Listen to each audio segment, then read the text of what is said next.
Good evening. Michael. Good evening, ladies and gentlemen. Welcome. Yeah. Don't exaggerate. Don't exaggerate. Thank you for giving me the clap. Something my mother normally does. Anyway. Well, it's wonderful to be here. I'm very excited. As you can see, this is the most excited I can possibly get, you know, because I'm English. So, you know, this is me having an orgasm. So I'm joking. That's my wife having an orgasm. Anyway, wonderful thing. What's been in the news recently? Facebook. And there's been this big paranoia about privacy over Facebook. And that always cracks me up. Because you're on Facebook, for fuck's sake, you know? If you're on Facebook, you know, you take a selfie while having a wank in the morning. Cheese? Yes, I just did. And then you're worried about your fucking privacy. You know, I mean, fuck off. It's like David Beckham saying, "Does anybody know I'm married to a Spice Girl?" Ooh, you know, it's it's all a pile of shit, isn't it? Really, it's like I want to open a Twitter account, but I can't get a handle on it. I want to open a shit online page, but I need MySpace. I need MySpace. Yeah. I want to talk to a member of One Direction, but they're such a bunch of fucking cunts. Hey! They can fuck off. No, because I'm joking here, but I actually tried. I tried computer dating. Woo! I don't find computers attractive. You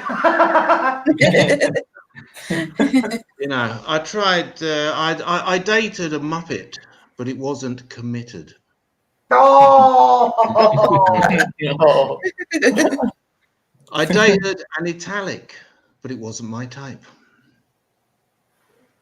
Wasn't my type. I dated a member of One Direction, but he was such a fucking cunt. Hey! So what else has been going? Everyone's going on about politics now, aren't they? You know, this big thing about, you know, Donald Trump and Biden, whatever the fucking cunt's called. I don't know. I said to Donald and Melania Trump, "Can you think of an original slogan?" They said, "Yes, we can."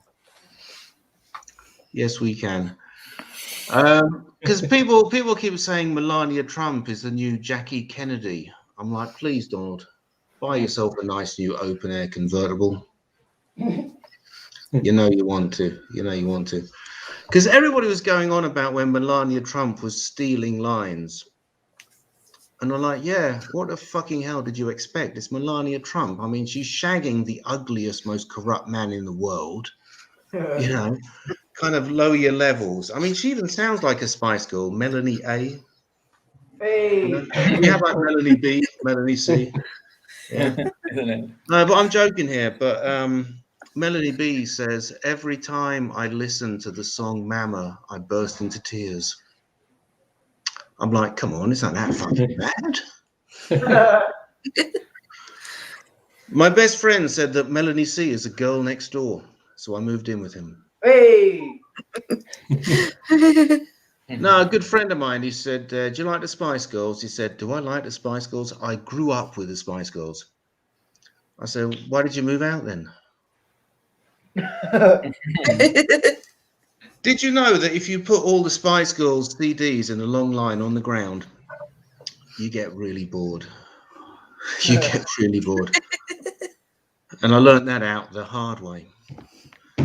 No, but seriously, people always say to me, Michael, can you shut up about the Spice Girls? I said, fine. No, I said, fine, if that's what you want, what you really, really want. Hey! Just stop right now. Thank you very much. Then goodbye, my friend. Too much. Too much. So I'm gonna give one little Spice Girls anecdote, and I'm gonna fuck off and introduce the first act. So here we go. Emma Bunton, Baby Spice. Yeah. Or did you like that? Guaranteed boner. Guaranteed boner every time. Yeah. In fact, that reminds me. What is green, has 78 legs, and gives priests a boner? House on the Prairie. Good. You've been following my Facebook. Hey! I like that. So I got one fan. That's 5 more than usual. So Woo!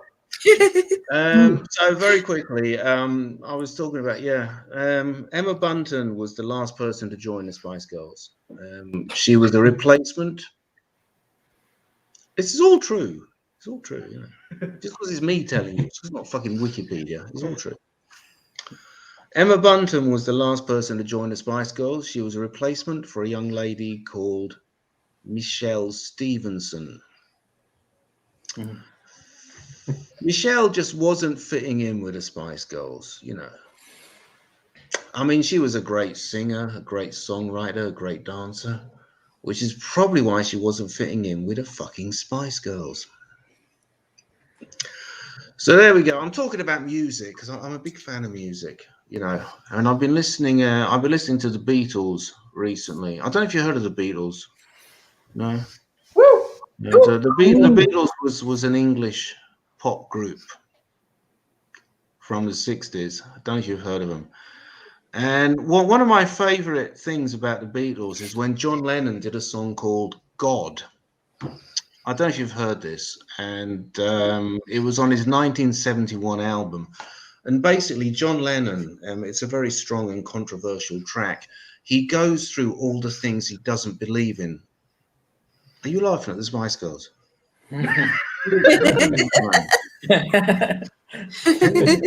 Can you please have some respect? Have some respect. No, but there's this song by John Lennon. It's called God. It's on the 1971 album, and he goes through all the things he doesn't believe in, and he basically rejects all the value systems. You know, he goes, I don't believe in Buddha. I don't believe in Jesus. You know, and right at the end, John Lennon, he goes, I don't believe in the Beatles. You know, and there's this big pause, dramatic pause. And it always makes me laugh because I'm thinking that's the offensive bit. You know, that's the religious part for John Lennon. That's the controversial bit. You know, he's going, I don't believe in Buddha. Fair enough. I don't believe in Jesus. Fucking up to you, mate. Free country. I don't believe in Gita. No worries. All right. I don't believe in the Beatles. Oh my God. Jesus Christ. What did you just say? You leave Ringo Starr out of this. Thomas the Tank Engine changed my fucking life. Choo choo, motherfucker! So did you like that bit? Yeah. No, there was a great English joke, which is what you call a cunt who hangs around with musicians. Ringo. So anyway, we're going to move on now. First act up tonight. We're going to have a great show tonight. Seriously, we're going to have a great show. And the first act tonight is a good friend of mine. He's Italian, right? Woo! I'm English, but I consider myself Italian. Really? Do you know why I consider myself Italian? Because 20 years ago, I bought La Divina Commedia, or as we say in English, La Divina Commedia. No, seriously, I consider myself Italian because 20 years ago, I bought La Divina Commedia, and I put it on my bookshelf. Yeah. And every day for the last 20 years, I've gone nowhere near the fucker. So I consider myself Italian for that reason. So let's have a big round of applause for the first act. This is the hilarious Bruno Interlandi. Thanks, guys. Okay, starting here. I'm Italian, as Michael said. Well, to be specific, I'm the Italian stallion, as you can see. Well, I grew up in a city that's near Naples. This city, Naples, maybe you know for pizza or for criminality. Maybe Gomorrah, you should know it. You should know it. That's the one thing we know. But I'm from near. It is a city. It's a small city that's near. It is Caserta. It's known for a royal palace. You don't know it. I knew it. I lived in Rome for 5 years, and maybe you know this city. We were conquerors, but we lost. That's how we are Italian. I've been in England only 2 ways. One way I was only 2, and I remember it only from some videos when I saw it when I was playing with the cat. I imagined the the conversation was really enjoying. Oh, are you a cat? Oh, meow. Are you a cat? Meow. Are you a cat? And he scratched me. The second ways I was in February. That was just before the pandemic, and maybe I think that's my fault. I should be away from trips. One way to say that I'm single. Maybe if someone is interested. And I'm straight, a straight white male. That's why I should not talk maybe about it. No, the feminists would like it. I made a lot of mistakes in my life. The first was born. The second was keep living till now. You know, I studied in Japan. There was a thing that was called kintsugi. That's a legend. They say a king broke a jar, and to repair it, he goes to an artisan. The artisan used a golden glue, and it became more valuable. Then it's a way they say this, like for say resilience. Resilience, maybe you know, it means the way you stay strong during pain, or as Italian teenagers like to call it, a good tattoo to show on Instagram. But the real meaning is they say that scars define the way you are in your life, and they make you precious. And I have a lot of it. I have a scar behind my head that I made saving a baby from the street, from a bus that was eating. I take him, and the bus took care. Or that's what I would like to talk to say to a girl if I can talk to her. Or but the only thing it was only a surgery, a brain surgery. My uncle is a surgery. Or that's what I say to someone who loves horror movies. No, it was really a surgery. Then I have other scars. One that I made playing tags with 2 girls when I was little, and that's the only way I can be tagged from 2 girls in one photo. Then another one when I was playing with my brother. Another one where I was fighting with my brother, and as you can see, I lost. And another one that was just a bad dive on the pool. Then during the pandemic, I was bored. We had nothing to do, and I started using Tinder. Yes, this application. It's just a catalog of possible partners, because you can see, if you scroll, you can see a lot of girls, the girls that are interested in finding the true love on an app from their phone. While men are just in search of just some hangouts or possible a night of sex. It's cool reading their bio. I saw it. One of them was a theologist. She said in their bio that don't call her if you're not interested in a long-term relationship. So I skip her, but I would love to tell her that if she wants a long-term relationship, she can go on a old disco. A long-term relationship with coronavirus, she can find it.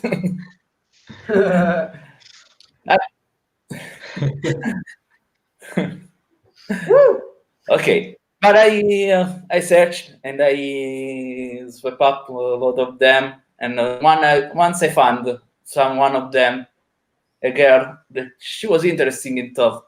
We started to talk. We shared also the number. I tell her, where are you from? Oh, I'm from Michigan, but I'm wrong to work. Oh, sure. You were interested to meet him? No, she wasn't. But we keep talking, and I was like to impress her. So should I started telling her about my scars. The first, say it. I was tagged by the girl. I was playing tagged by the girl. That's why I made it. And she replied me she had the same scar. She was tagged with two boys. And I show her the other one, where I tell her, oh, look at that. I was fighting with my brother. Then I won. No, the reality is that I lost. And she gave me a photo that was the same. I was fighting with my sister. Then I won. And then no, really, I lost. Then I say, oh, how's that possible? And I shared with her the other card that was made by the bad dive on the pool. It's impossible. She was made. She made me the same. I'll say, oh, how's that possible? You were diving too in Argentina, the same way of me, the same year from me.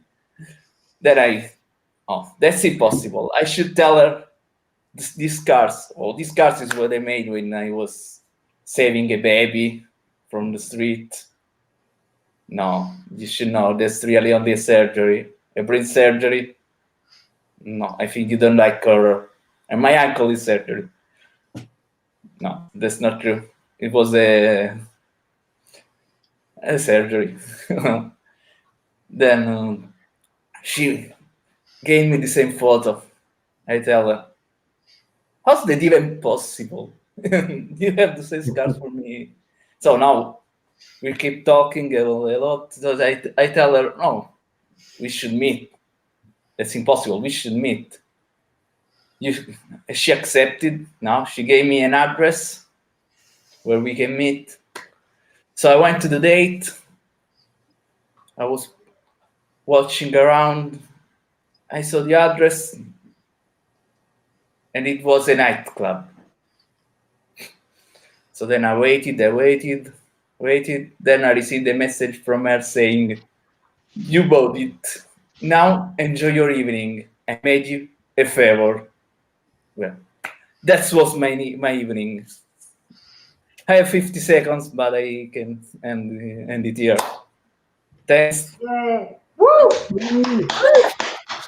Just a clarification. At this moment in time, Michael Monkhouse has somehow disappeared. Oh no, he hasn't. He's come back. No. We have to wait for him. While Michael sorts himself out, while he's coming in, give it up for Bruno Interlandi one more time. And now passing back over to the man who can't keep a stable internet connection during a fucking show. Hey, Michael that's Monkhouse. me. I'm back here. Seriously. I've had one. Don't patronise me. Don't exaggerate.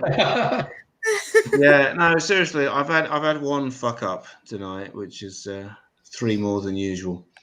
So seriously, big round of applause. Oh, getting some more messages in there. That's wonderful. Big round of applause to Bruno.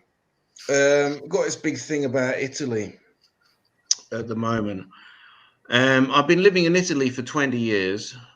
And after 20 years in Italy, I finally found a great place to work. London. Hey.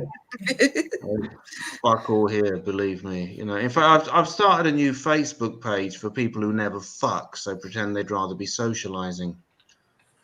It's called Expats in Rome. Hey. This is Rome 20 years ago. Fucking bus ain't coming. This is Rome now. I've got this awesome application on my telephone. It says fucking bus ain't coming. That's progress. That's progress. Life is shit, isn't it? You know, you wait 30 minutes for a bus, nothing turns up, then all of a sudden still nothing fucking turns up, does it? Piece of shit, isn't it? What's the difference between a bus in Rome and a teenager in a vegetable patch? Teenager might come on time. Hey. Teenager might come on time. Definitely didn't put that in the group chat. Did you like that? Yeah. In fact, my good friend of mine, Mick Jagger. Oh, here we go. Good friend of mine, Mick Jagger. He fell over in a vegetable patch. I said, "You're right." He said, "No, time is on my side. On my side. Time is on my side." That's right. In fact, I didn't want to confess to masturbating in a vegetable patch, but the time has come. Hey. The time has come. So here we go. This is my last joke on this subject. I'm going to fuck off. Get on with the next act. My good friend living in Italy. My good friend Mark Knowlton from Dire Straits. He came to visit me. I thought I'd make him a pizza margherita. You know. And the typical ingredients of pizza margherita are tomato, mozzarella, and basil. But I didn't have any basil, so I thought I'll use thyme. You won't notice a difference, and it's a small ingredient, you know. So my good friend Mark Knowlton, we have this lovely pizza together, and then I say, "What did you think?" And he goes, "It was all right." I'm like, Mark, you got a problem with my pizza margherita? And he says, no, it was mediocre. Ooh. It was acceptable. Ooh. It was average. Shit. Yeah, it's like the worst thing for somebody to hear. So I said to Mark, I said, listen, you know, tell me the truth. We've been friends ever since the Brothers in Arms tour. You know, ever since your wonderful Live Aid appearance. You know, you can't blow me out now. If there's something wrong with my pizza, you've got to tell me. And Mark Knowlton, he goes, no, nothing. It was just that the time was wrong. Hey. Wonderful. Moving on with the next act. This is another act that I know fairly well. We've done a few online shows together. I do a lot of online shows because apparently there's some kind of virus going around. You're a prostitute. Yeah, I'm the opposite of a prostitute. I'll do anything except sex. Hey. Right? Yeah. But apparently there is this kind of virus going around. Let's hope it's nothing serious. It won't affect our daily life. Exactly. Yeah. Did you know? Oh no. Actually, I said, yeah. Dr. Watson said, oh no. Sherlock Holmes, you're constipated. No shit, Sherlock. Anyway, big round of applause for the next act, Mr. Gil Rosenberg. Hey, yeah. How are you, everyone? How are you? Yeah. I'm very excited to be here. Because I'm making my dream come true today. Yay! Woo. Yeah. My dream is to perform in front of people that are in isolation, because then they can't escape. So I'm talking now.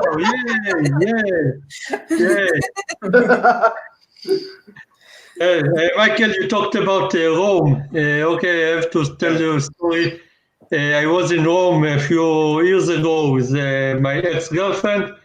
We went to the Wish Fountain. You know the Wish Fountain? And so Oh, the Trevi, yeah. You know, the wish fountain, you throw a coin and make a wish. Okay, we got the idea. She threw a coin. She said, I wish I will find someone better than Gil. Yeah. I just threw after her. I wish not.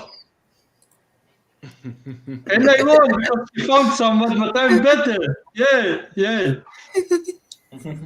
I was in the workshop lately for self-awareness. I discovered that I'm sexy. Anyone who laughs now is an asshole. Just want you to know. Yeah. A weird thing that I thought about it last week is Alexander Graham Bell. You know the man? He invented the phone. Woo! And I say, your last name is Bell. Okay, you invented the phone. Your last name is Bell. Why didn't you invented the bell? It's already your last name. What are you want us? We will crazy? What's going on with you? Your last name is Bell. Your last name is not hello. It's not phone. It's Bell. So you should invent the bell. What you want to confuse us? I don't get. Yeah. Sorry about the anger. Sorry about it. I didn't sleep the last night because my dog, she was barking all night, because she's very angry about me after I caught her watching Pornhub.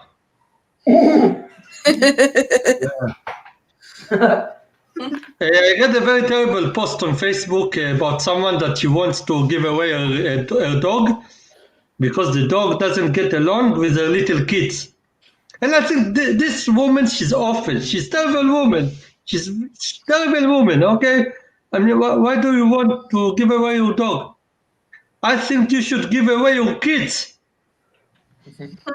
No, because with all respect, the dog and bidder before them. It should be fair. Yeah. When I was a little kid, my parents told me that if I will eat spinach, I will be like Popeye. And I said, what, strong? They said, no, you will be a bold and grumble sailor with no teeth. And it was a lie because I ate spinach and I have teeth. Yeah, it's not cool. No. Yeah. Anyway, I'm pretty upset these days because the radio fooled me. Yeah, I was sitting in the car listening to the radio, and the woman in the radio, she said, now let's hear a song from the last album of Justin Bieber. And I said, yes, a song from the last album of Justin Bieber. He won't make albums anymore. It was a lie. Yeah. We have in Israel, I'm from Israel, we have in Israel a very famous singer that called Margol, and she had a program on the radio, and she hosted every week stand-up comedian. So she asked me if I want to be on the show. I said, of course. And one day before I was supposed to be on the show, someone blew up her car. Okay. One day before, someone blew up Margot's car, and I thought, people are so evil. Am I right? People are so evil. What people will do to not hear me? What's wrong with you? Yeah. Not a lot of my friends know it. I do stand-up comedy for the money, and I am unemployed for my soul. Yeah. I go a lot to job interviews, and they have so stupid questions. Where do you see yourself in 5 years? I told him in the future. You notice that I'm a little, so we continued the interview. You have experience as a manager? Yeah, I manage 2 groups on WhatsApp. I didn't get the job. I don't know why. Yeah. I'm 41 years old, and because of that, I going sometimes to job interviews, and the manager is much younger than me. So I had a job interview last week, and the manager was young, so I looked into his eyes, and I told him, when I look at you, I see myself 10 years ago.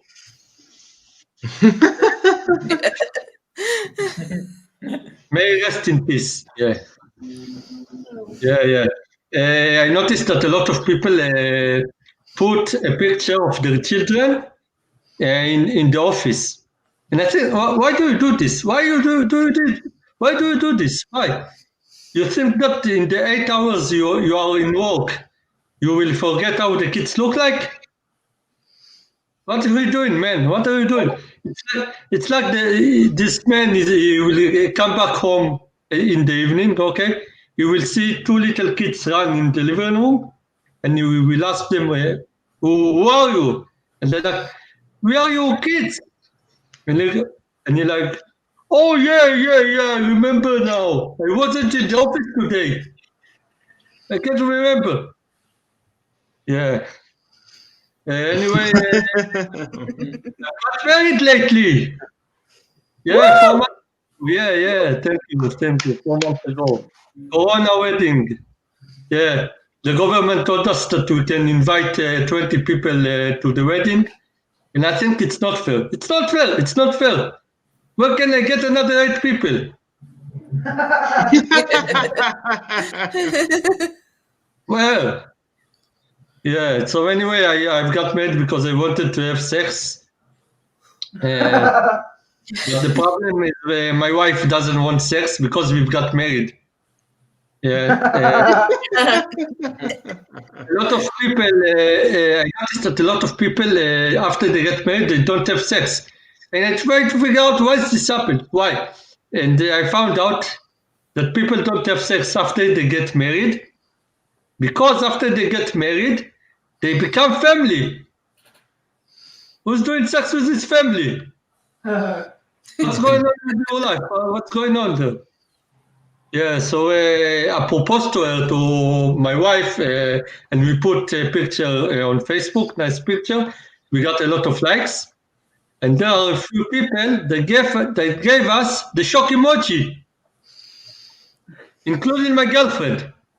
Yeah. It really hurt my feeling. Because I thought, what's going on in their mind? And I thought, they think, like, this man is getting married. This man is getting married. You know, he's getting married and I'm not. What's going on in this world? And I talked with someone of them, okay, and I asked her, until that you are not believing me, that you give me the shock emoji, mom? What's wrong with you? Okay, and the last joke, I mean, it's not a joke, it's my life. Yeah, but, you know, I went with my wife to gynecologist, okay, because we want to get pregnant. I mean that she will be pregnant, not me. Yeah. So she sat on the chair with the legs up, you know, next to the ultrasound, and the doctor came to the ultrasound. He wanted to put the ultrasound into her, you know, vagina. Yeah, you know. Into a vagina, and but before that, we put a condom on the machine. And I thought, and I asked him, what are you doing? What, are you crazy? You crazy? You put a condom on the machine? You crazy? You put a condom? You know it's only 97% safe. What are you doing? And I told to my wife, tomorrow you will take the morning after pill. You know, I don't want us that we will have a robo boy. Okay, thank you very much. I was Gil Rosenberg.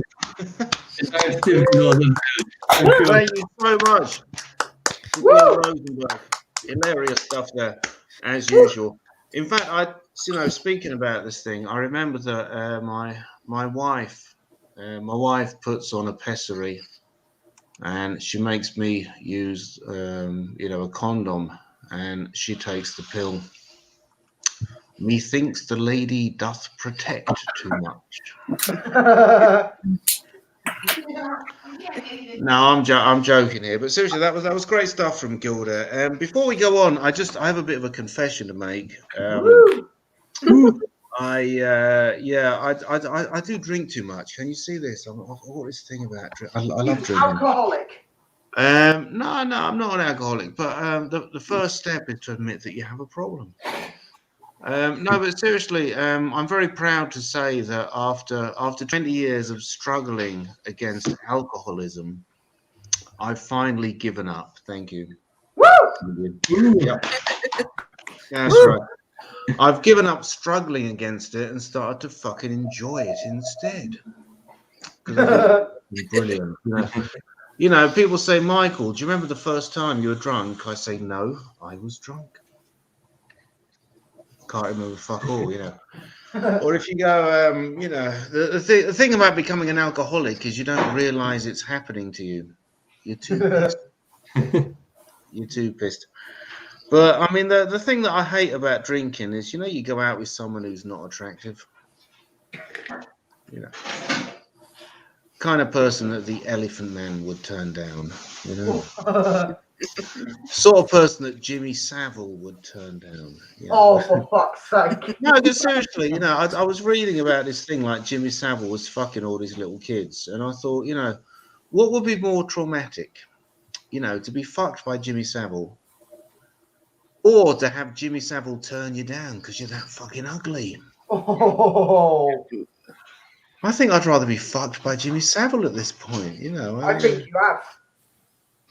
Well, no, seriously, because I could just imagine talking to the poor guy's parents, and they say, "Yeah, your kid was alone in a room with Jimmy Savile. Really sorry about this.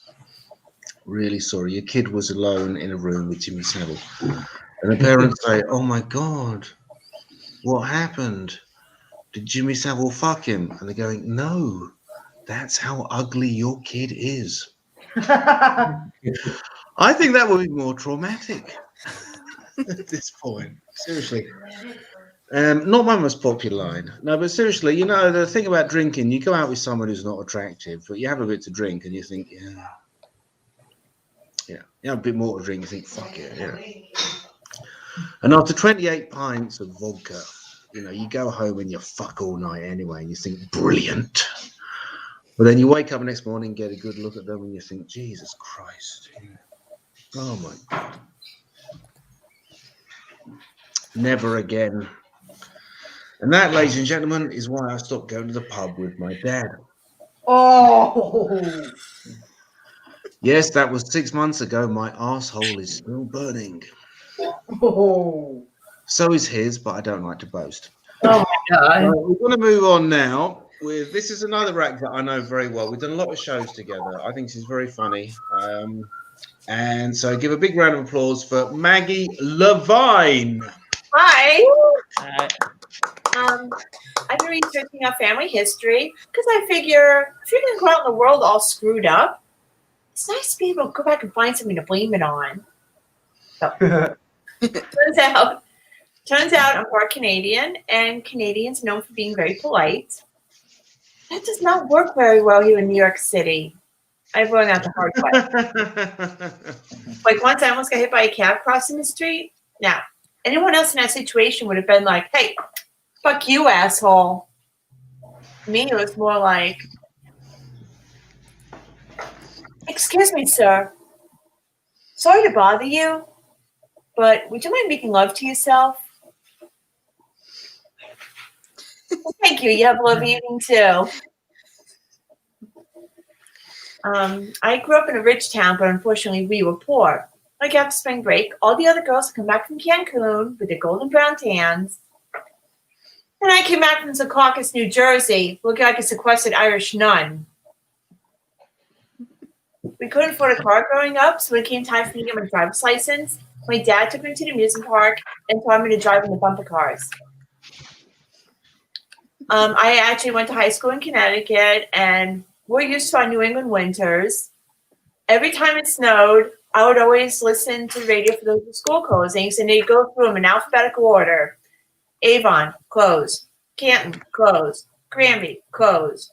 Well, my town was like way at the end of the list, so I had to listen to every single other school be closed before they finally get to my district. 5-minute delay. And those 5 minutes were so you could go buy new snow boots at Land's End at Royal Bean. Well, anyway, after that, I went to college in Vermont, very small rural town. The cows outnumbered the people up there. I was an English major with a minor in cow tipping. So now I live here in Brooklyn. We are a COVID hotspot, which actually sounds pretty cool, doesn't it? We're like this really cool hot nightclub. Very exclusive club. Only 10 people allowed at a time. Oh, and we also have to shut down at 10. But seriously, it's weird. This pandemic, I've had to do everything differently. Like I'm on the subway, this homeless guy gets on and starts singing, and then he comes around with his cap. Normally, I go to throw a dollar in there like I normally do, and he looks at me and goes, "I'm not touching that. Do you do Venmo?" So great. So I have to do the homeless guy on Venmo now. So lately, it's been really warm for this time of year here. So we have a lot of people going out without their masks. They're not being assholes. Their faces have spring fever. Here's a couple of tips for the ladies. I know you get sick and tired of random men telling you, smile. Well, here's the answer.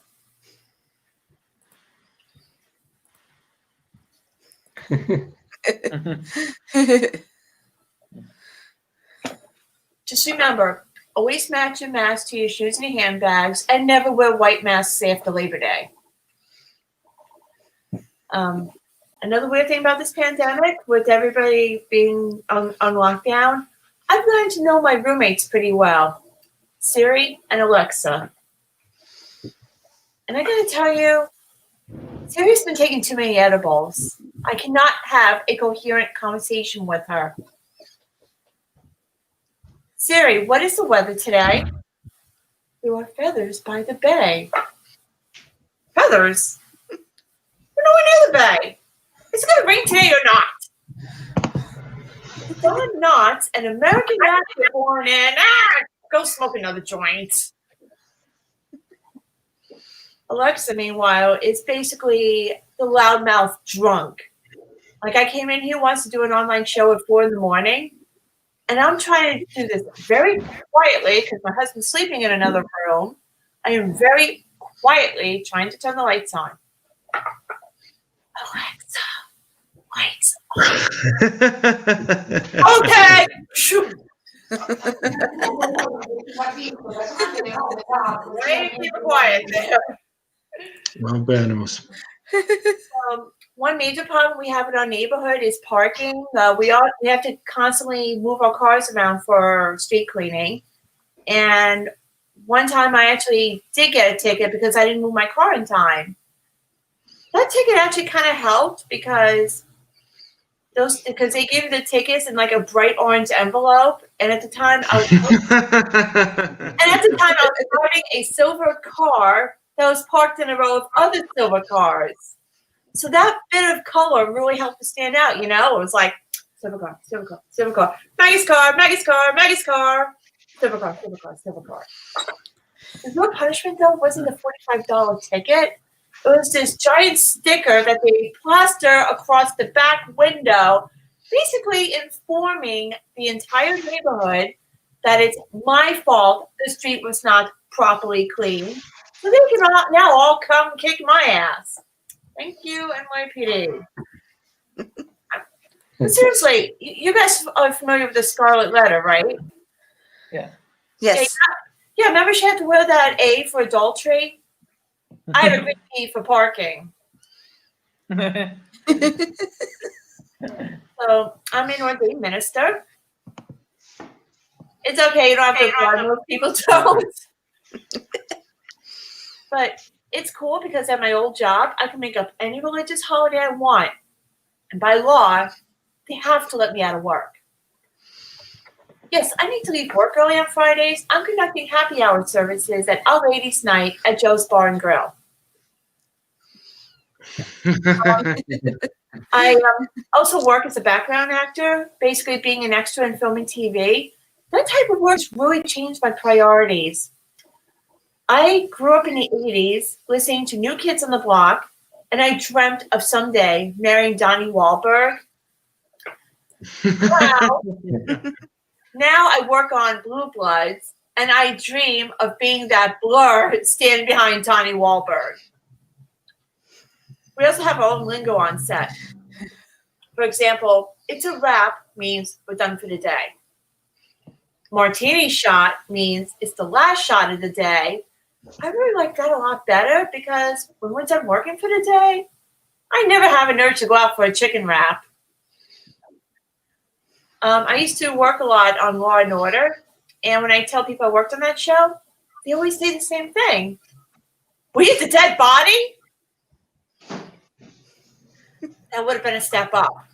The dead body got to join the actors union, got paid more than I did, and got to go through the lunch line ahead of me. That show is actually off the air now. I have to settle for a rape victim on SVU. Speaking of rape victims, we have a sexual predator in our neighborhood who's been groping women coming out of the subway. So this local group came up with the answer. They have people out walking their dogs by the subways late at night, and then they escort people home coming off the train. You know, I think this is a great idea because I can walk right now. I see Miss Nussbaum, my 90-year-old neighbor, walking a Chihuahua Fifi. I feel so much safer already. They're going, all right. Nussbaum, Fifi, you're with me. That guy's going to be after he's getting to you pitches first. They're really more of a diversion. I'm pretty sure I can run faster.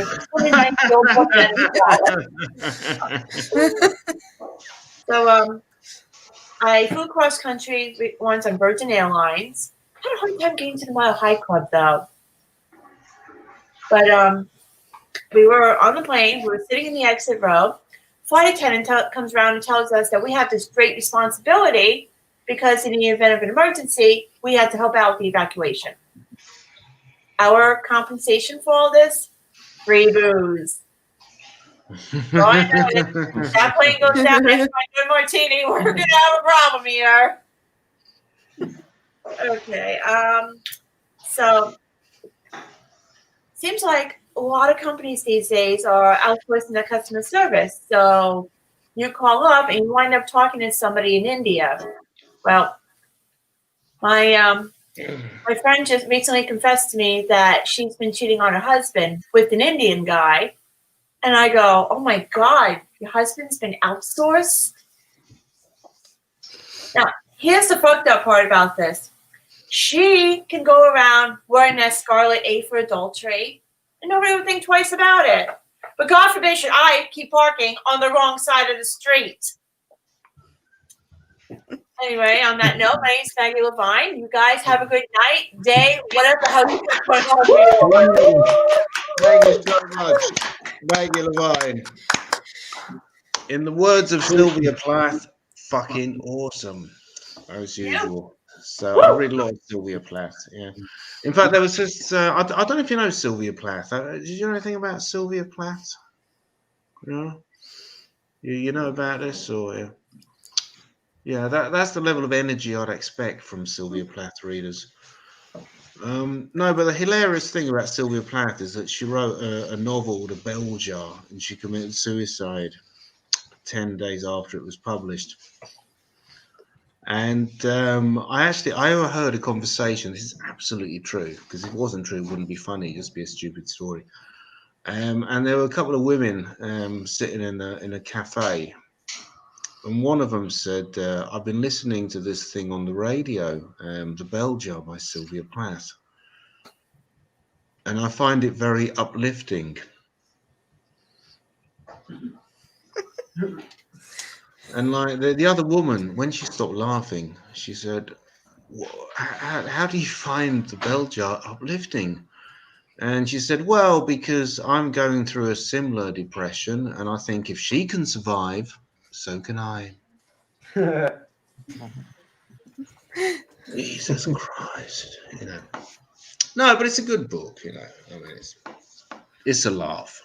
It's a laugh, isn't it? So, anyway, thank you very much to Maggie for that. I love the fact that Maggie is working television. You know, big fan of television. I love television. I have to make another confession. Television is turning me gay. No, I am seriously. I'm the least gay person I know, but I am gay once a week. Do you know when? Do you know when I'm gay? Fridays. Yeah, you know why? No. Why? Yeah, it's because that's when I watch Sex and the City. Oh, for fuck's sake. Seriously, isn't Sex and the City the one show in television where the men are more fuckable than the women? Whoa. Oh, come on. Look, if I had to choose between Sarah Jessica fucking Parker or Mr. Big, he's gorgeous, you know. I'd be humping Mr. Big like there's no tomorrow, seriously. I mean, no disrespect, but Sarah Jessica Parker, she looks like a cross between a horse and another fucking horse. You know? she fell asleep with her head under the pillow. The tooth fairy came and broke both his fucking arms. Yeah, I mean, she's here. It's not sexist. I'm just telling. It's like, you know, because I'm not being sexist. I'm just telling the truth. It's like, you know, Victoria Beckham. You know, Victoria Beckham back in '96, she was really fuckable. You look at her now. I'd rather shag David. Seriously, I think David's more. I think he's got bigger tits than she has. You know. So, well, I thought it was great when Victoria Beckham, she was doing this thing for Africa, because, you know, like comic relief. Woo! Comic relief thing, yeah. And I don't have a problem with celebrities supporting charity. I think it's a good thing that they do. I just don't think that Victoria Beckham is a good example for starving children in Africa. Fucking shit. You know, I mean, she's thinner than they are. You know, I think they'd be giving her fucking food at this point. You know, sort of eat the food, eat the food, eat the food, eat the food. You anorexic bitch, you eat the fucking food. You need it more than we fucking do. Anyway, enough. Sorry, I shouldn't laugh at my religion. So let's move on now. Various comedian that I've seen many times. We've done a lot of shows together. We've done a lot of shows together, some improv shows, some stand-up shows. So please give a big round of applause for the hilarious Kristine Knowlton. Yeah. Hello, everyone. Oh my gosh. It's so great to be here. I mean, let's give it up for these amazing comics. Come on. Let's give them a round of applause. Let's give Michael a round of applause, because, you know, that's what he wants. That's what he really, really wants. I really, really Hey! Stop right now. Thank you very much. Bye, my friend. That was just it's bad enough. a generous call back to you. But anyway, it's so great to be here. You know, coming from the couch to the desk. Oh my God, wow. I mean, I've already gotten in my 10 steps for the day. Shit, I'm done. But anyway. But that's all I'm up to. I can't handle anymore. So, recently I discovered something amazing. Something, in fact, it definitely changed my life. And it might change yours as well. Now, you're going to want to pay attention for what I'm about to say. And I may have tapped into something mind-blowing. I'll even go as far as saying life-altering. And I don't know why I didn't think of this sooner. Did you know that you can have donuts delivered to your door? Donuts! Oh my God! Yes! Those sweet little cakes of goodness. Oh, I used to go to the store and make a couple rounds, get some steps in, get it going, and then I would purchase it, or I would have to drive somewhere to a bakery and actually have to get out of the car and walk in. And now all I do is get off the couch and open the door and bam, there they are. That's right. The fat now comes to me. Yeah. But in all seriousness, everyone, if I had a dick, a physical one, because I definitely have a lady dick. If I had a dick, I would totally use it as a donut holder. Yep, that's right. I wonder why. I'm like, why hasn't anybody made a donut cock ring yet? I mean, you could have your dessert. You could literally have your dessert and your protein at the same time. Let's get it going. It's like that protein is great though, because damn, have you seen the prices of protein shakes and shit? They are expensive. Just find a man. I mean, if you're gay or bisexual, find someone that has a man and get some free protein. But anyways, I gained seriously 20 pounds, just binge watching my favorite shows. Take for example, The Marvelous Mrs. Maisel. Now, almost every show and almost every scene, they have a spread of food that goes on for miles and miles that could feed either a third world country or half of Jersey in my case. But seriously, it's like I'm hoping that vomitariums will make a comeback. It's like that's every anorexic stream, although they're more of a one and done kind of crowd. So it also gets people on their knees again. Should I go back to cock donut rings? But so anyway, you've heard of the freshman 15, right? That's right, baby. Now get ready for the quarantine 30.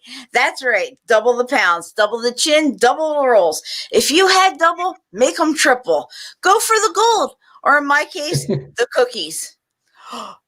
Oh my God, I love cookies. Woo! But we have a problem. We have a big problem. The only thing that isn't moving forward is the Oreos. That's right, Oreo cookies. They started off going so good. They went double stuffed, then triple stuffed, then mega stuffed, then the most stuffed, which frankly, I think we could do better. And then what happened? What the hell happened after that? We went to thin Oreos. Thin Oreo? What the fuck is that? Is that a suppository? Should I be shoving it up my ass? Although if you ever do that, you'll end up with two kinds of cream, and it's actually quite pleasurable. But anyway, all this cookie talk, right? We should be on Octo stuff by now. That's right, where you take one cookie at one end, one cookie at the other, and the whole sleeve is just filled with cream. Women went girth, not thin. But we've evolved. We've evolved with that, the most stuffed, and we can't unevolve. That's insane.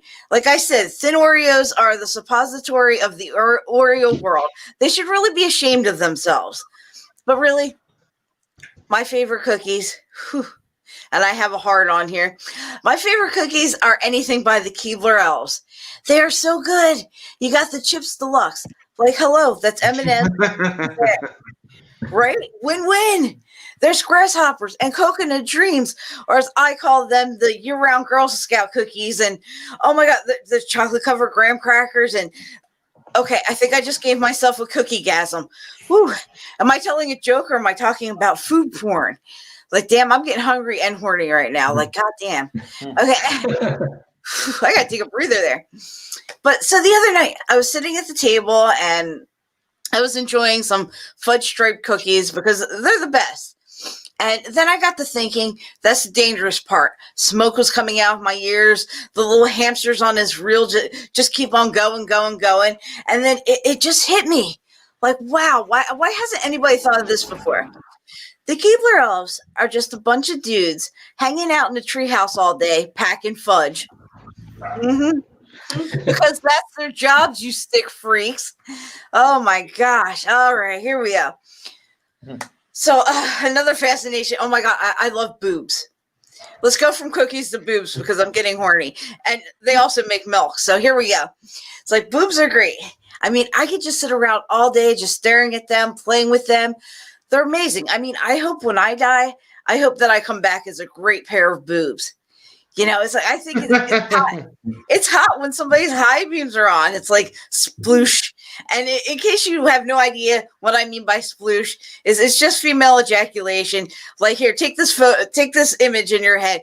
If an elephant had his trunk and he goes down to get some water, comes back up and goes and sprays, that spray is my vagina. But anyway, it's like, oh my gosh, boobs would be so great. You know, yeah, back to boobs now. Not back boobs, back to boobs. But anyway, when I was younger, I wore a training bra. And frankly, to this day, I'm still baffled on what was I training them for?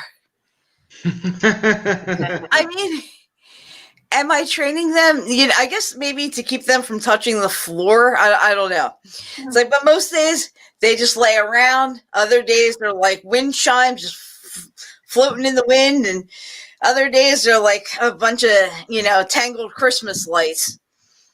Yeah. Mm-hmm. Just imagine that. But anyway, this has been your tit talk. So I do know one thing. You like the tit talk?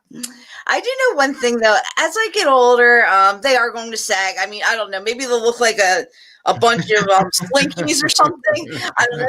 That's another visual put in your head. You know, it's like, I'm okay. It's like, I know I'll have to tuck them into my waistband, and I'm fine. But I refuse to tuck my vagina into my shoes. Ladies, and not just ladies, but men too. Like, Kegels are our best friend. You know, it's like you've got to work that pelvic floor muscles. You know, you've got to get it up there. You know, it's like, hell, I could probably bench press about 200 pounds right now.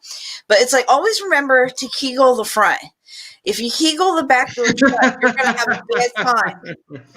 Like, trust me, I know from experience, you don't want to do that. But it's like, wow. Yeah, you don't want to do that. So I'm not going to beat around the bush, mostly because I don't have one. And you know, it's like one of these days, like, I'd rather be masturbating. I'm like, either horny or hungry. It's like, okay, mostly horny. Okay, shut up, it's hungry. But anyway, like I said, it's like, yeah, I love the sploosh. So I've realized something, though, whenever I masturbate, and I do that a lot, I'm like, the laundry piles up. I'm like, really? I'm like, it's the never-ending story. It's laundry. So I was like, okay, it's like I just splooshed everywhere. I've got to repaint the walls. I've got to do the laundry. I've got to grab the wet vac. You know what? Maybe next time I'll just hook up the wet vac to my vagina. But anyway, it's been really nice being here today. And I want to thank you all for coming. Thank you. This has been great. That was awesome. No, seriously, Kristine, I totally agree with you. I think tits are brilliant. You know, I think tits are wonderful. In fact, because I'm often accused of being sexist, but I'm not sexist. I just talk about the truth. And I actually think that women are superior to men. And do you know how I can prove that women are superior to men? You know how? Yeah, because of tits. Because everybody loves tits, right? Women love tits. Gay men love tits, right? I've got a gay friend, you know, he says, I'm totally gay, but whenever I see a nice pair of tits, I want to play with them. I'm heterosexual. I don't have the same reaction when I see a cock. Right? I'm not looking at a cock thinking, oh my God, that's gorgeous. I want to touch it, I want to play with it, I want to have a bit of fun, you know. Thank you. Thank you, Dad. So I'm joking. It was my dad. It was my brother. But seriously, my brother's pretty hot. So you haven't seen him yet. No, because there's always been this big thing, you know, talking about men and women, and the superiority of men, the superiority of women. I'm in a sexual equality. You know, I believe in the equality of the sexes. You know, in fact, I believe that there is only one difference between men and women, and do you know what it is? Penis. That's the level of energy I'd expect from this kind of discussion. No, I think the only difference between men and women is the way they react to the music of Dire Straits. Oh, for fuck's sake. That's all it is, you know. It's like you play Money for Nothing by Dire Straits to a woman, and she goes, "Yeah, it's good." You play Dire Straits to a man,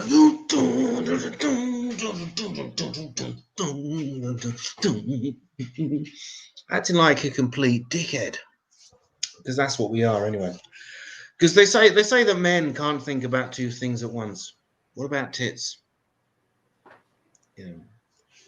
Well, they say that men, they say that men only appreciate something after they lose it. What about virginity? Okay. So anyway, moving on. This is the headliner of tonight. Headliner act. So let's give a big round of applause for the hilarious Kim Nash. Talked too much, stayed too fucking long. Woo! Yeah, fucking yeah. Woo! Thanks. Yeah, I'm so fucking rock. I'm not rock. I'm wearing a bandana when I don't need to. Fuck off. Right. Okay. Right. Let's get a bit of audience participation going. All the men in the house say fuck. Fuck. All the ladies in the house say off. Off. Good. Right, I'm not. Cool. Great. This is festival level, ladies and gentlemen. But yes, welcome. I haven't even started my fucking timer. That's great. So, this is the show. Talks too much, stayed too long. A question or a phrase which people say to me on a very regular basis. They're like, Kim, you talk too much. You stay too long. Why? Why do I talk too much? Why do I stay too long? Because I'm a cunt. That's why. But no, that's not the main reason why. Okay? Over the next 29.30 minutes, you are going to find out a bit more about my life. Because normally, you only get to see me on screen for 7 minutes. I know, big shame, I know. But you're going to find out all about my life, about my upbringing, or what I call the how did we get here movement. Okay? You know, if Black Lives Matter can have a movement, then surely I can. Like Nash Lives Matters, like Comedian Lives Matters. That's what it is this year. Comedians Lives Matter. Am I right or am I wrong? Black Lives Matter. Oh, thank you. Finally, someone actually agrees with me. Try saying that to my very Catholic mother, and that's how we're going to start the show. So, I was born in 2001, the year that the Spice Girls decided to go on their solo careers. Oh boy. Let me put that into context, okay? Let me put that into context. I broke the Spice Girls in more ways than one. You didn't. Fuck off. Anyway, so yeah, another thing about me as well is I was born around about 6 weeks after 9/11. Yeah, I know what you're thinking. I know what's going through your head. They're like, hang on a minute. If 9/11 was our disaster, then this twat must be a disaster. Oh, I wondered why I sounded like a fucking plane when I came in. Yeah, like I sounded like a fucking plane. Like one thing, the rumours saying that I was dead recently, just because I post. Look, if a plane's gonna go out the sky, what will I be remembered for? Like, I'm not gonna die. Just checking out the window to make sure there's no plane heading my way. There's no plane heading this way, so we're all good. We're good. So yes, I was born to an Irish dad. That's one thing about my deadbeat father. He's Irish, and an alcoholic. Sort of a buy one, get one free deal, you know? You get and you get an alcoholic. My mother, very Catholic woman, she was, the only reason she gave birth to me is because she got an illness, apparently. And that illness was apparently called teenage pregnancy. Apparently. Teenage pregnancy? Who here's a fan of teenage pregnancies? No, that's good. Because if anyone said yes, paedophiles. Right. Right, moving on. So my mum was a very Catholic woman. We grew up in Winchester, in the UK, which isn't a very popular place. It used to be, before London became the capital, it used to be the capital of England. Yeah, that's the energy I want from that. Right, let me give you, most towns, yeah, they have an icon, you know, so New York has the twin, now not twin towers. You know, London has Big Ben, or as I call it, the next ISIS target. Bit of a late reaction there, that's good. But, you know, Winchester's icon is, let me tell you what it is. Something called a butter cross. What? A butter fucking cross. All it is it's not even that good. All it is, right, let me try and explain, okay? I'm going to use my chair as an example. So what it is, it's a giant fucking dildo statue thing, and they've called it a butter cross. Where's the butter in that butter cross? There is no butter on the Winchester butter cross, okay? There isn't. Like, why call it a butter cross if there isn't any butter? And there's not even a cross. Like, but they're like, oh, the reason it's called the butter cross is because one pathway connects with the other. And it's like, that's not a butter cross. That's a fucking T-junction, you dick. It's a fucking T-junction. Talking about butter is actually good for lube. Thanks, Kristine. I must give you that clover back. Do you mind taking an empty one back? I might have used it all on butter. So it's fine. Cool. Right. Okay. So yes, Winchester is it's half posh, half chaff.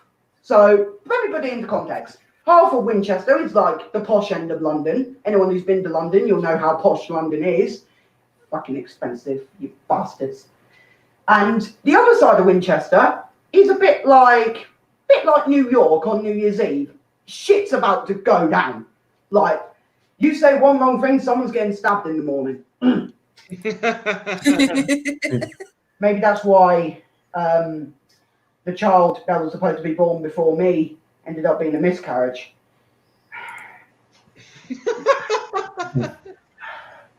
Miscarriages are fun. Don't fucking do that. Ooh. You're a man. You can't have a miscarriage. That's all right. I tried. Your miscarriage is called a vasectomy, mate. Thanks very much. I'm here all week. Anyway, 23 minutes left. Right, correct, mate. It's not complete. Okay, so moving on. So my mother, as I said, is very Catholic, and those who have seen me before might know that I have a little bit of a comedic obsession about my mother's applesauce anus. And, due to that obsession, or comedic obsession, as my lawyer tells me to call it, unfortunately, due to my comedic obsession, my mum has now filed a cease and desist. Yes, my mother, my own Catholic mother, is suing me. Uh-oh. The problem is with that is that I'm worth fuck all. So to put it into context, it's like fucking Jimmy Savile, and then him saying to you afterwards, that was probably the worst rape victim I've had. Like, who? To be fair, Jimmy Savile. Let's talk about you know, Jimmy Savile is my uncle. What happened in Jimmy Savile's world stays in Jimmy Savile's world. Just to let you know, this isn't part of the show. This is actually just me trying to ramble on, trying to find out what the next line is. That is what it is. Okay. So going forward a bit in my life. Savile. Thanks, Michael. At the age of 6, I moved from rainy, shit, boring England to good old sunny Perth, Western Australia, or as I call it, Sydney's little sister. You know, when I was growing up in Perth, I didn't live in a big area. It wasn't anything posh, you know. Yes, the show's called Talk Too Much, Stay Too Long, but the actual question is, how did I get here? How did I get to this position where I'm stood in my room talking about how self-obsessed of a bastard I am? And how did we get here? You know, when I was living in Perth, we didn't have much because my mum was now a single parent, because apparently trying to get off with a alcoholic Irishman is going to go well. It fucking ain't. Tell me one Irishman who has been committed, not committed into a relationship. Another thing about my father, actually, he's Roger Federer. The tennis player, you know? Woo! Yeah, no, okay, moving on. Cool. Great, moving on. No one cares about tennis. Tennis is a bit like orgasms, to be fair. Well, apparently, I just want to clarify, I am actually banned from watching Wimbledon. I'll tell you why. Apparently, turning up to the Wimbledon stadium with your dick in your hand and, you know, hand cream in the other is apparently illegal, apparently. Especially if it's a children's match. Fuck. That makes Jimmy Savile look like a fucking low-level guy, don't it? But anyway, so, you know, I didn't have a lot in Perth. My family weren't, you know, rich. We weren't even middle-class rich. We were like down, right down, like sort of like Southampton, sort of like poor. We were like, hey, you want to go watch the football? No. How about I kick a football in your mum's face? Bang! That's why I don't play football with my mum anymore. Cost a lot to get those teeth repaired. A lot. She does, even after that, she still looks fucking ugly. Like, I promise you this show isn't just me talking about my mother and how much of an ugly cow she is. Even though she fucking knows it. She knows it. Yeah, good. It's good. But yeah, you know, living up in Perth, there weren't a lot there. I went to school in Perth, and then, you know, I lived in Perth for about 3 or 4 years. And then my mum's mother, also known as my nan, decided to go, I'm gonna die. And it's like, oh shit. Literally, it was that. It was like, help, I'm gonna die. Kim, back on that plane.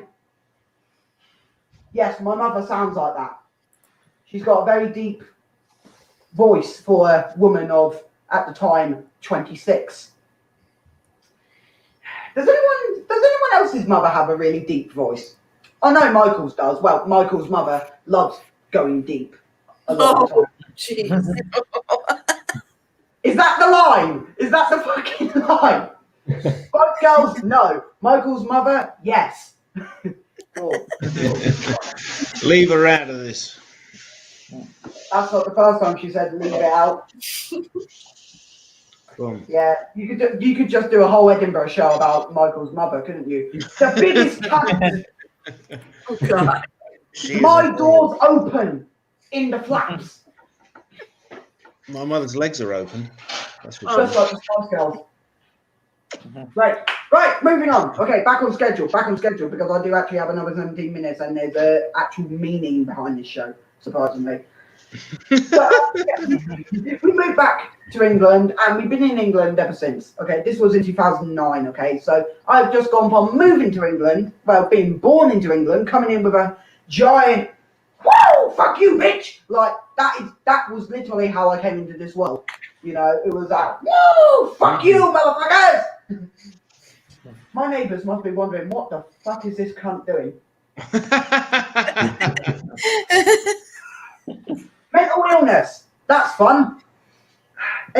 a mental illness? No. I don't expect you to fucking care. It's Lost not it. like who's Lost who's it. mentally unstable. Woo! Like woo! Okay. So when we moved back to England, my mum met a drug addict. Great relationship advice, Mum. You go from an Irish drunkman or drunk Irishman, the other way around, get it fucking right, to starting out with a drug addict. Now, this drug addict, who we're going to rename Dave for legal purposes. Legal purposes. I'm not getting spanked again. It fucking hurt last time. Just like Michael's dad's ass, my ass is as red as a fucking as red as someone who's just been fucked by an Oreo. There's a callback. Yeah. Woo! Yeah, Oreos. I have a confession to make. Oreos are fucking shit. I'm sorry. Oreos are fucking shit. Yeah, I can hear the keyboards tapping now. I'm about to get fucking murdered. But yeah, so we moved back over to England, and my mum started going out with a drug addict. She's now married. Avevi una televisione? Cool hecklers from a woman.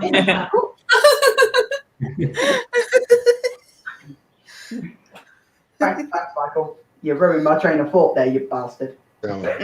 Sorry. Anyway, so yeah, where was I? Oh yeah, drug addicts. Okay, cool, drug addicts. My mum is now married to that drug addict. She's been with that drug addict since we moved back to England. She's been married to him for 9 years. Can we just get a round of applause for being married to a drug addict for 9 years? Woo! Cocaine! Yeah, cocaine's fun. Someone once asked me, if you were a drug, what would you be? And I went, I wouldn't. I don't like drugs. But I don't like drugs. If you had to, no. If you had to, well, crack. Crack cocaine's fun. Anyone else here done crack cocaine? No. Woo! It's overrated. Right, who fucking cheered at crack cocaine? None of you are getting away with it. Right, none of you are getting away with it. One of you just cheered crack cocaine. Right, who here looks more like a crack addict? Who looks more like a crack addict? Kristine, no, I'd say more of a weed woman. No, it was Bruno, maybe a part-time coke addict, maybe. Gil, I'll get back to Gil on that. No.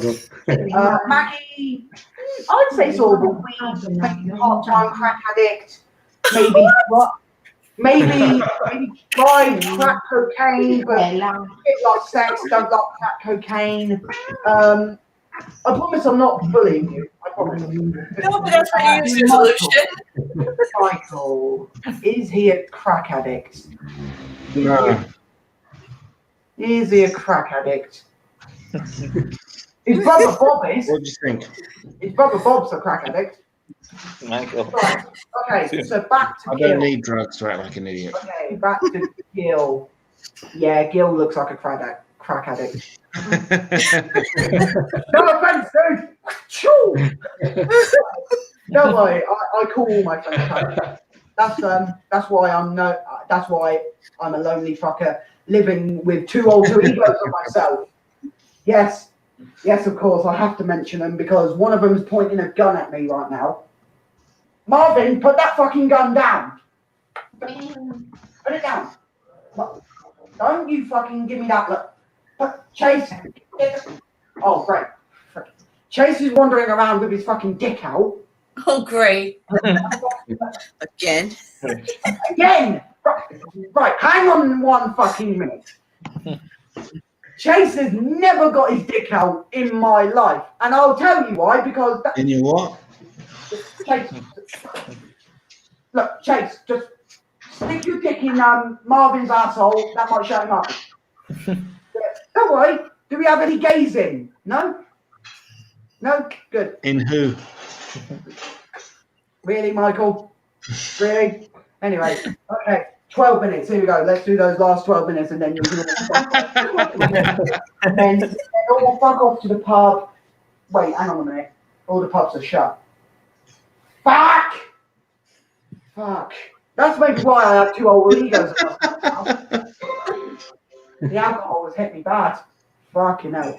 I'm going to have a drink first because that's probably why I'm not remembering anything. Lovely. So, where were we before I started calling people drug addicts? Oh, yes.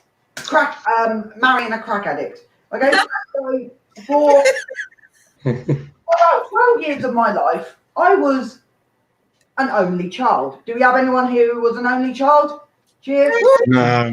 Unfortunately, me. Okay, Yep. right. This is going to be an interesting interactive segment. So, right, who was only child? Maggie and Kristine. So, Kristine, how long was it until your first sibling came along? They never did.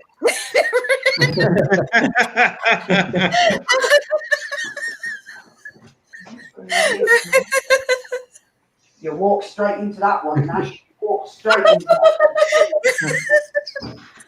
one. You walked straight into that one, didn't you? Okay, so who here has now got siblings? Yeah. Yeah? Who? Right, okay, we'll start with Michael. Michael, I presume you're the eldest in the family. No, I'm in the middle. Oh, you're in the middle. How old I'm in is the middle, your yeah. oldest Not sibling? literally. That'd be my mother. I'm in the middle of her, but Stop talking about your mother. Get on with it.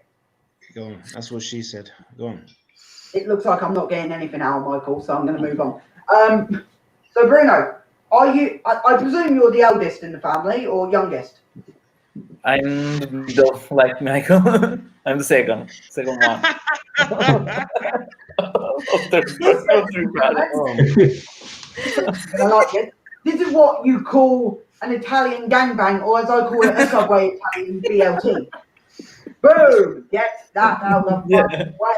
Okay, I've got 9 minutes to wrap up. Okay, cool, brilliant. Right, so obviously, I was an only child for about 12 and a half years, and then another fucker came along. I don't know if it's just me, but you know when you're the only child for so long and you get all the attention, and then the attention is sucked out of you, you want to kill the other fucker. Is it just me? Probably. Maybe that's why I've been arrested twice. Just to clarify, I haven't killed anyone. Not that I know of. Marvin, put that fucking sword down! That fucker, I swear to... Go practice a card trick, you son of a bitch! Your mother's a whore as well. Fuck off. He doesn't have a mother, he's adopted. From my brain! He's adopted from my brain. But yeah, where was I? That's going fucking well. Do this at a festival, Nash. Oh yes, siblings. You know, the reason that other sibling came along is because my mother, just like Michael's mother, doesn't know how to keep her fucking legs shut. Yeah, the joy of the fanny opening, you know. I'll tell you an interesting story. When my mum went into labour with my brother, it was really weird. Who's here heard of the TV show One Born Every Minute? Yeah? No. Yeah. You know, like one of those like pregnancy programs, you know, stuff like that. This, I swear to God, this is actually a true story. So we had just finished watching the program, and my mother waddles, well, fucking clumps her way up the fucking stairs, that bitch, and she then goes to the toilet. I'm just sat downstairs, you know, masturbating as I always do. Nothing changes. But she goes upstairs. Okay? So she goes upstairs and she goes to the toilet. And the next minute, I hear this out of nowhere. 2 minutes time, I hear this. Ken! The baby's coming! And my first initial reaction to that is, oh shit. Quite literally, oh shit. So I'm the only person there, you know, the drug addict's out doing drugs, you know, I'm the only person here, all the other family members are fucking ill, and I have to call the ambulance, okay? And that also means, until the father turns up at the hospital, I have to be there. I have to witness this shit, okay? I'm about to disclose to you some disgusting details. No matter what that cease and desist order says, nothing can stop me. So, I don't know if you've ever seen, well, obviously some of you have vaginas, obviously, but it's weird, you know, because when my mother was giving birth, I was ringside, so to speak. I was ringside, so to speak, and I sort of didn't want to miss this shit. As a matter of, who the fuck is eating? Who the fuck is eating? Nothing. You bastard! Bastard! Never mind, but yeah, you know, I was ringside to my mother's ring, so to speak. And it's only when you are in front of your mother's vagina that you start to appreciate vaginas. I don't know if you've ever seen a vagina coming out of a vagina before, but it's like the black hole. It's like it's like a fucking black hole full of cum and shit and some big fucking head, which means who's the smart fucker now? Like, I'm a fucking dumbass running the show. But yeah, moving on, because this clearly isn't fucking working. Just like my rock and roll career, it's not fucking working. But here we are now, 2021. Okay, it's been a shit year already, ain't it? I think it's fair to say, bit of a shit year already. That everyone was like, 2021 is going to be the best year ever. What happens in the UK? Lockdown. Just when my sex life was starting to get more active than Jimmy Savile's career. Fuck. But yeah, so going back to the whole talk too much, stay too long thing. The reason why I talk too much, stay too long, as you might have realised over the last 26 minutes, is that it doesn't matter where you sort of came from, okay? People, you're always going to get hate in whatever you do.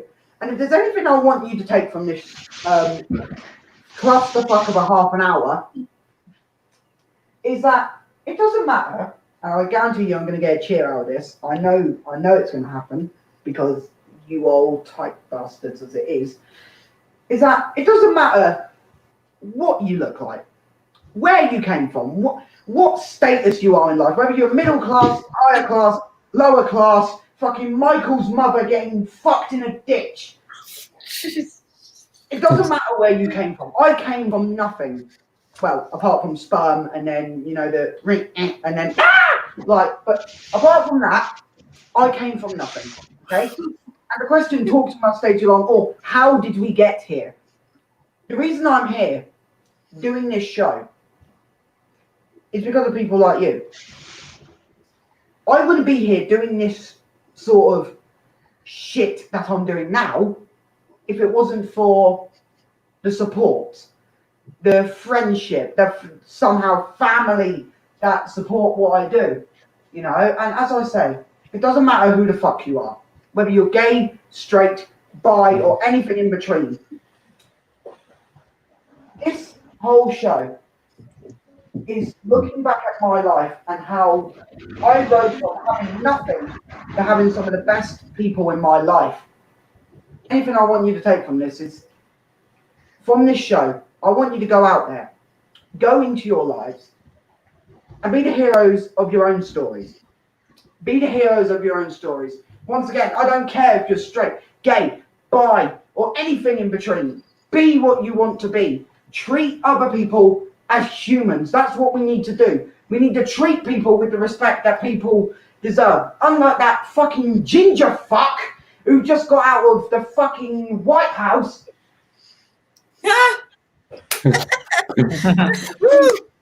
Treat each other the way you want to be treated. Don't be the villain in your story.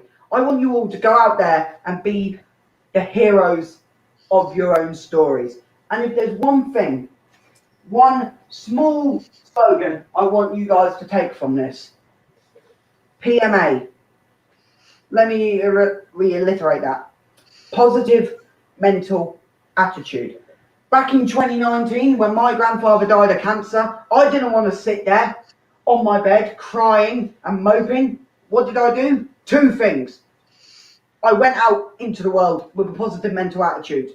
And the other thing I did was write a short film about a guy who has mental health issues, which is coming out in autumn 2021. Go see Unlucky Me when it comes out. But yes, go out there, my friends. I got to try and expand this for the next 65 seconds. Honestly, go out there. You don't have to listen to what I say. You know, I don't care. You know, if you guys don't like me, okay. You know, I'm not going anywhere. Not until COVID get expanded. Yeah. Honestly, go out there, you know. I don't care if you guys don't like me. I'm gonna stay here and die old and get rickety because I'm gonna stick around until you cunts get sick of me. And when they're here washing my old man balls, I'm gonna be stood here writing jokes in the common room by that piano. I'm gonna finish now with this 15 seconds. Please, honestly, I'll say it again. Please go out there. Go out there and be the heroes of your own stories. I've been doing that. This has been talked too much. Stay too long. Oh, thank you so much. Thank you so much to Kim Nash for that stirring ovation, that wonderful discussion that he had. I thought that was fucking brilliant. In the words of Sylvia Plath, I thought it was fucking brilliant. I definitely agree. You know, you've got to be yourself. I'm a cunt. I've got to keep being a cunt. No, I'm joking. I'm not a total cunt. I shave every morning. There's no hair on my lips, hence not a complete cunt. No, a good friend of mine said, you're a clitoris. I said, what do you mean? He said, turning into a cunt. So, big round of applause for the lovely Kim Nash with that. I'm going to fuck off now. I'm going to fuck off and go home. But before I do fuck off, big round of applause for all the actors we had tonight. Kim Nash, Kristine Knowlton, Bruno Interlandi, Maggie Levine, and Jill Rosenberg. And Michael Monkhouse.